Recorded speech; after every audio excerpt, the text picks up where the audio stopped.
CM ছাৰে কি ক'লে শুনক, ভিডিঅ'টো যিমান পাৰে শ্বেয়াৰ কৰি দিব। বহুতে ভাবিছিল উচ্ছেদ বন্ধ হৈ যাব নেকি? মই ভাবা নাই মামা উচ্ছেদ বন্ধ হৈ যাব। আপুনি মিয়াক টাৰ্গেট কৰা থকা মানুহ। হিমন্ত বিশ্ব শৰ্মাৰ ওপৰত আমি ইমান দবাও আনিছো, আমি তেওঁক মানসিকভাৱে ইমান ব্যতিব্যস্ত কৰি দিছো, উচ্ছেদ কৰাৰ তেওঁৰ আৰু সাহস নাথাকিব।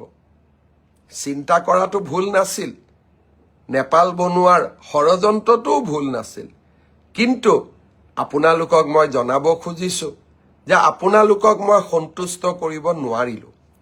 আপোনাৰ সন্তুষ্ট নালাগে, মই আগতেই ভাবিছোঁ মিয়াক সন্তুষ্ট নকৰে আপুনি। মিয়াক শান্তিত থাকিবলৈ নিদিও।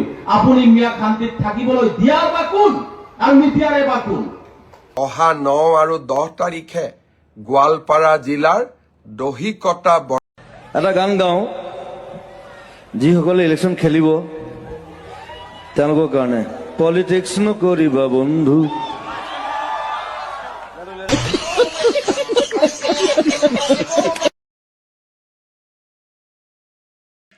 ভিডিঅ'টো যিমান পাৰে শ্বেয়াৰ কৰি দিব।